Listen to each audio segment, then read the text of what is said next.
नमस्कार। आज हम अध्ययन करेंगे संसार की प्रमुख मिट्टियां और उनका वितरण।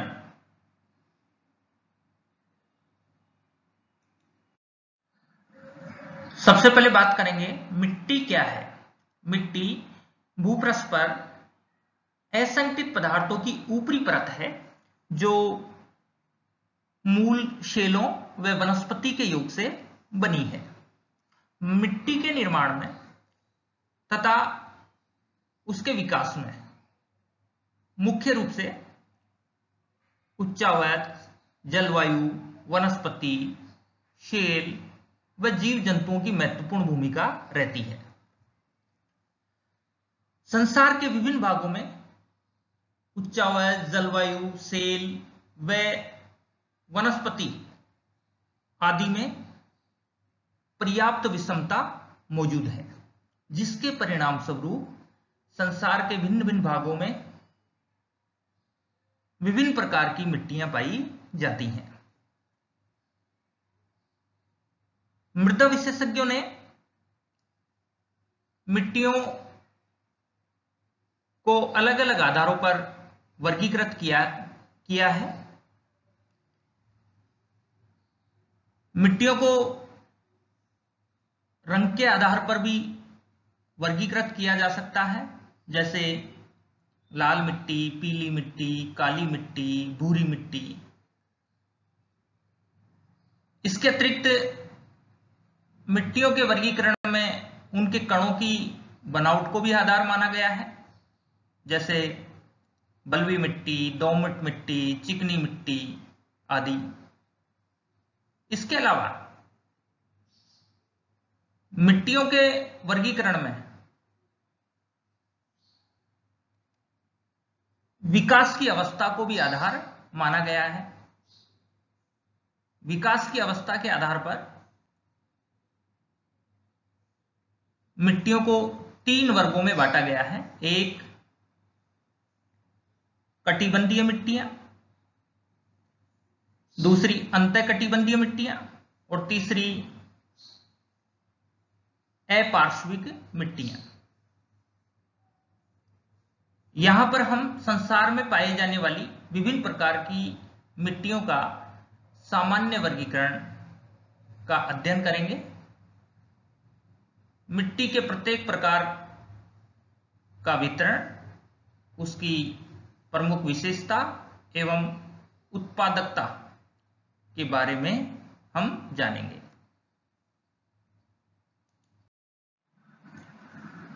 दिए गए मानचित्र के माध्यम से भी हम संसार में पाए जाने वाली मिट्टियों के प्रमुख प्रकारों के वितरण को भलीभांति समझ सकते हैं। सबसे पहले बात करेंगे टुंड्रा मिट्टी के बारे में। यह मिट्टी अलास्का, कनाडा, स्कैंडिनेविया यानी यूरोप के उत्तरी भाग तथा रूस के उत्तरी भागों में मुख्य रूप से पाई जाती है। इस प्रदेश को टुंड्रा प्रदेश के नाम से जाना जाता है। यहां साल के लगभग 10 महीने कठोर शीत ऋतु होती है। शीत ऋतु में यहां का संपूर्ण धरातल हिमाच्छादित रहता है, जिस कारण यहां की मिट्टियां कम विकसित हो पाई हैं। ये मिट्टियां उथली होती हैं, यानी इनकी गहराई अधिक नहीं होती, तथा दलदली भी होती हैं, यानी टुंड्रा प्रदेश के कुछ भागों में नदियों के मुहाने जम जाने के कारण उनका जल आंतरिक स्थलीय भागों में फैल जाता है, जिस कारण टुंड्रा की मिट्टियां दलदली हो जाती हैं। इस तरह टुंड्रा प्रदेश के कुछ भागों में ये मिट्टियां दलदली रूप में पाई जाती हैं। इस मिट्टी में जैविक पदार्थों का अभाव होता है, या कहें कि इस मिट्टी में वनस्पति के जो अवशेष पाए जाते हैं वो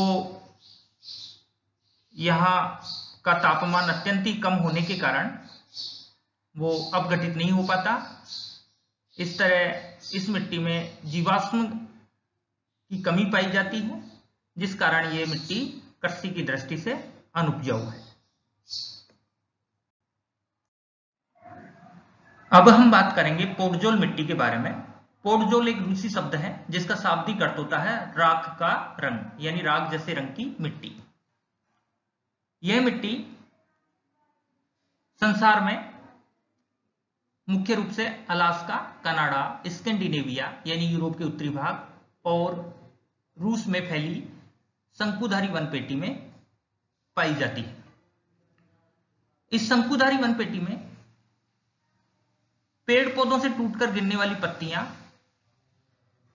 व कास्ट अवशेष मिट्टी के ऊपरी भाग में अविकटित रूप में एक मोटी परत के रूप में पाए जाते हैं। क्योंकि इस प्रदेश में तापमान अत्यंत कम होने के कारण मिट्टी में जीवाणु क्रिया अत्यंत ही मंद होती है, जिस कारण मिट्टी के ऊपरी भाग में मौजूद अविकटित जैविक पदार्थों का विघटन देरी से हो पाता है। इन अविकटित जैविक पदार्थों से अम्ल बनते हैं। यह अम्ल वर्षा के जल के साथ मिलकर अम्लीय घोल बनता है। यह अम्लीय घोल मिट्टी के ऊपरी भाग में मौजूद घुलनशील खनिजों तथा लोहे व एल्युमिनियम के यौगिकों को घुला करके मिट्टी की निचली परतों पर ले जाता है या निचली परतों पर उतार देता है, जिस कारण ऊपरी सतह पर सिलिका की मात्रा ही शेष रहती है, या कहें ऊपरी सतह पर सिलिका की मात्रा अधिक होती है और जिसका रंग राख जैसा भूरा होता है। यह मिट्टी कृषि की दृष्टि से उपयोगी नहीं है, किंतु पेड़ पौधों तथा वनों के विकास की दृष्टि से उत्तम है। अब हम जिक्र करेंगे भूरी कत्तई पोडजोलिक मिट्टी के बारे में। यह मिट्टी शंकुधारी वन प्रदेश के दक्षिणी भागों में फैले शीतोष्ण कटिबंधीय चौड़ी पत्ती वाले मिश्रित वन प्रदेशों में पाई जाती है। यह मिट्टी पोडजोल मिट्टी से काफी कुछ समानता रखती है, जिस कारण इसे पोडजोलिक मिट्टी भी कहा जाता है। किंतु पोडजोल मिट्टी की अपेक्षा कम अम्लीय है। शंकुधारी वन प्रदेश की अपेक्षा तापमान थोड़ा अधिक होने के कारण यहां की मिट्टियों में जीवाणु प्रक्रिया अधिक होती है, जिस कारण मिट्टी में जीवाश्म पोडजोल मिट्टी की अपेक्षा अधिक पाया जाता है और इस मिट्टी की गहराई भी पोडजोल की अपेक्षा अधिक होती है और यह मध्यम प्रकार की उपजाऊ होती है। अब हम बात करेंगे लेटराइट मिट्टी के बारे में। लेटराइट मिट्टी उष्ण आर्द्र जलवायु में लेटराइजेशन प्रक्रिया द्वारा निर्मित होती है। इस मिट्टी का सर्वाधिक विस्तार भूमध्य रेखीय वन प्रदेश में पाया जाता है, क्योंकि भूमध्य रेखीय वन प्रदेश में उष्ण आर्द्र जलवायु पाई जाती है। उष्ण आर्द्र जलवायु की खास खूबी होती है कि यहां वर्ष भर तापमान अधिक होते हैं तथा वर्षा की मात्रा भी अधिक होती है। यह मिट्टी संसार में मुख्य रूप से दक्षिणी अमेरिका के अमेजन बेसिन, अफ्रीका के कांगो बेसिन, भारत के दक्षिणी भाग तथा दक्षिण पूर्वी एशिया के भागों में पाई जाती है। उष्ण आर्द्र जलवायु में तापमान व वर्षा की अधिकता के कारण मिट्टी में जीवाणु क्रिया तेजी से होती है, जिस कारण यहां के वनों से टूटकर गिरने वाली पत्तियां व काष्ठ अवशेष मिट्टी में जीवाणु द्वारा विघटित कर दिए जाते हैं, जीवाश्म में बदल दिए जाते हैं। साथ ही इस प्रदेश में तेज वर्षा के कारण मिट्टी में मौजूद घुलनशील खनिज तत्व उस वर्षा जल के साथ घुल करके निचली सतह में पहुंच जाते हैं, जिस कारण यहाँ की मिट्टियों की ऊपरी सतह पर या ऊपरी सतह में लोहा व एल्युमिनियम तत्व की अधिकता पाई जाती है। ये मिट्टियां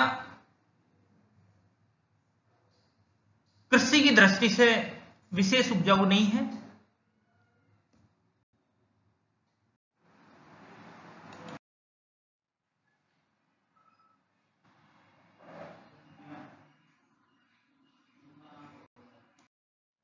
अब हम बात करेंगे पोडोजोलिक व लेटोजोलिक मिट्टी के बारे में। यह मिट्टी लंबी घास के क्षेत्रों में खासकर आर्द्र भागों में पाई जाती है। यह मिट्टी पोडोजोल तथा लेटराइट मिट्टी के प्रदेशों के मध्य पोडोजोल तथा लेटराइट मिट्टी से मिलती जुलती मिट्टी है, जहां लेटराइजेशन तथा पोडोजोलाइजेशन दोनों की क्रियाएं भिन्न भिन्न अनुपात में होती है। यह मिट्टी मुख्य रूप से दक्षिणी ब्राजील, दक्षिणी पूर्वी संयुक्त राज्य अमेरिका, अफ्रीका के आंतरिक भाग यानी सवाना घास के क्षेत्र तथा भारत के उत्तरी पूर्वी पठारी भागों में पाई जाती है। उष्ण कटिबंधीय घास के क्षेत्र जिन्हें सवाना बोला जाता है, वहां निक्षालन की क्रिया द्वारा यह मिट्टी लाल रंग की हो जाती है और जहां जलयोजन का प्रभाव देखने को मिलता है वहां पीले रंग की पाई जाती है। जबकि शीतोष्ण घास के क्षेत्रों के दक्षिणी भागों में मिट्टी में जैविक पदार्थों की अधिकता के कारण यह मिट्टी भूरे रंग की होती है। इसे प्रेरी मिट्टी भी कहा जाता है। अब हम बात करेंगे चरनोजम मिट्टी के बारे में। यह मिट्टी शीतोष्ण कटिबंधीय छोटी घास के प्रदेशों में विकसित होती है। इन घास के क्षेत्रों को यूरेशिया में स्टेपीज, उत्तरी अमेरिका में प्रेरीज, दक्षिण अमेरिका में पंपास, दक्षिणी अफ्रीका में वेल्स, ऑस्ट्रेलिया में डाउन्स के नाम से जाना जाता है। इन घास के क्षेत्रों में चरनोजम मिट्टी का मुख्य रूप से विस्तार पाया जाता है। यह मिट्टी संसार की उपजाऊ मिट्टियों में शामिल है। इस मिट्टी का रंग गहरा काला होता है क्योंकि इन घास के क्षेत्रों में शंकुधारी वन प्रदेश की अपेक्षा तापमान अधिक होता है, जिस कारण मिट्टी में जीवाणु क्रिया अधिक होती है तथा धरातल पर घास की अधिकता के कारण जीवाणु क्रिया द्वारा उसको जीवाश्म में बदल दिया जाता है, जिस कारण इस मिट्टी का रंग गहरा काला होता है। इसमें चूने की भी अधिकता पाई जाती है।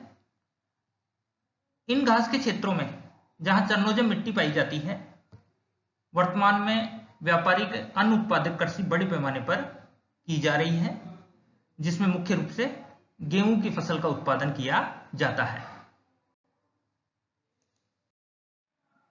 अब हम बात करेंगे चेस्टनट मिट्टी के बारे में। यह मिट्टी मध्य अक्षांशों में फैले घास के क्षेत्रों के शुष्क भागों में पाई जाती है, जहां अपेक्षाकृत अधिक छोटी घास उगती है। इसे स्टेपी भूरी मिट्टी के नाम से भी जाना जाता है। इस मिट्टी का विस्तार उत्तरी अमेरिका, दक्षिण अमेरिका, एशिया, अफ्रीका एवं ऑस्ट्रेलिया में पाया जाता है। यह मिट्टी चूने से समृद्ध होती है, यानी इसमें कैल्शियम की मात्रा बहुत अधिक होती है, लेकिन जैविक पदार्थ चरनोजम मिट्टी की अपेक्षा कम पाए जाते हैं। स्टेपी भूरी मिट्टी अधिक उपजाऊ होती है, किंतु उपार्द्र जलवायु में यानी जिन प्रदेशों में यह मिट्टी पाई जाती है वहां उपार्द्र जलवायु होती है। यहां जब कभी सूखा पड़ता है तब इस मिट्टी की उत्पादकता प्रभावित होती है। अब हम बात करेंगे मरुस्थलीय मिट्टी के बारे में। जैसा कि नाम से स्पष्ट है, यह मिट्टी मरुस्थलीय भागों में विकसित होती है। इस मिट्टी का मुख्य विस्तार उत्तरी अमेरिका के पश्चिमी भाग में फैले मरुस्थलीय भागों, खासकर ग्रेट बेसिन, सोनार का मरुस्थल व मोजाओ का मरुस्थल। इसके अतिरिक्त दक्षिण अमेरिका के अटाकामा मरुस्थल, अफ्रीका महाद्वीप में सारा का मरुस्थल व कालाहारी का मरुस्थल, ऑस्ट्रेलिया के पश्चिमी मरुस्थल तथा एशिया में पश्चिमी भाग में फैले खासकर अरब का मरुस्थल, ईरान का मरुस्थली भाग तथा मध्यवर्ती भाग पर फैले गोबी के मरुस्थल। इसके अतिरिक्त थार की मरुभूमि में पाया जाता है।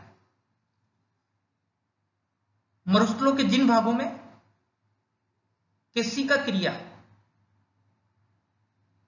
अधिक होती है वहां इस मिट्टी में चूने की अधिकता पाई जाती है और क्षारीय खनिज तत्वों की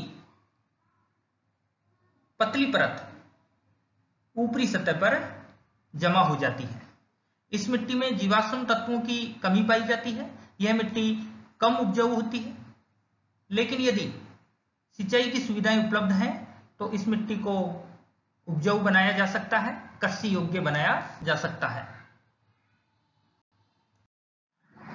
अब हम बात करेंगे पर्वतीय मिट्टी के बारे में।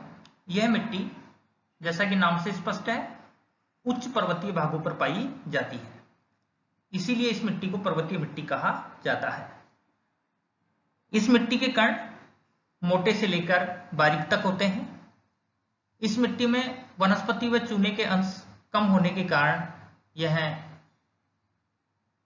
अत्यंत कम उपजाऊ होती है, किंतु पर्वतीय भागों पर चाय व चावल की खेती की दृष्टि से यह मिट्टी अधिक महत्व रखती है।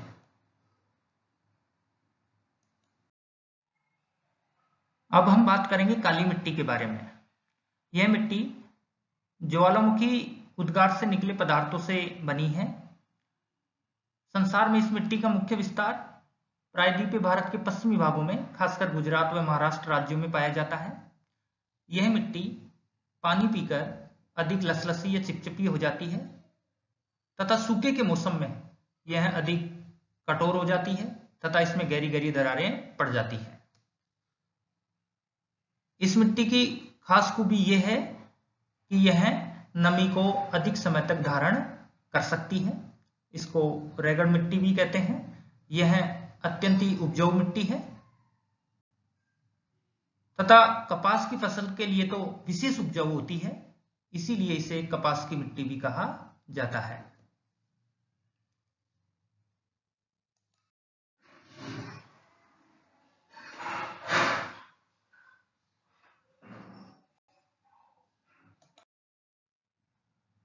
अब हम बात करेंगे जलोढ़ मिट्टी के बारे में। यह मिट्टी नदियों के मैदान तथा डेल्टाई भागों में पाई जाती है। इस मिट्टी का मुख्य विस्तार उत्तरी अमेरिका में मिसिसिपी व मिसौरी नदी, दक्षिणी अमेरिका में पराना व अमेजन नदी, अफ्रीका महाद्वीप में नील नदी, ऑस्ट्रेलिया में मर्रे डार्लिंग नदी, यूरोप में वोल्गा नदी तथा एशिया महाद्वीप में सिंधु, गंगा, सतलज, ब्रह्मपुत्र, दजला फरात, वांगो, यांगसीक्यांग, सीक्यांग, इरावदी, मीनाम, मीकांग आदि नदियों के मैदान तथा डेल्टाई भागों में पाया जाता है। जलोढ़ मिट्टी के दो प्रकार हैं। एक नवीन जलोढ़ जिसे खादर कहा जाता है, दूसरा पुरातन जलोढ़ जिसे बांगर कहा जाता है। खादर नदियों के नवीनतम जलोढ़ से निर्मित मैदान है जहां प्रतिवर्ष बाढ़ के समय नदियों द्वारा मिट्टी की नई परत बिछा दी जाती है, जबकि बांगर नदियों के जलोढ़ से निर्मित पुरातन जलोढ़ के जमाव है जहां वर्तमान में बाढ़ के समय नदियों का पानी वहां पहुंच नहीं पाता है, इसलिए ये पुरातन जलोढ़ के जमाव बांगर कहे जाते हैं, जबकि नवीन जलोढ़ के जमाव खादर।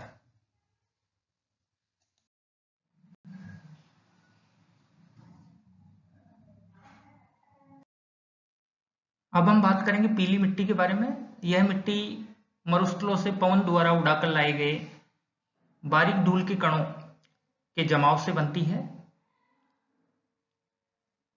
चीन में इस तरह के जमाव को लोएस कहा जाता है। इसीलिए इस मिट्टी को लोएस मिट्टी भी कहा जाता है, जिसका मुख्य विस्तार चीन के उत्तरी पश्चिमी भाग में है। इसके अतिरिक्त यूरोप व संयुक्त राज्य अमेरिका में भी एक बड़े भाग पर लोएस के जमाव पाए जाते हैं। यह मिट्टी पीले रंग की होती है, इसलिए इसे पीली मिट्टी भी कहा जाता है। इस मिट्टी के कण अत्यंत ही बारीक होते हैं, फाइन होते हैं, जिस कारण इस मिट्टी में परतों का अभाव पाया जाता है।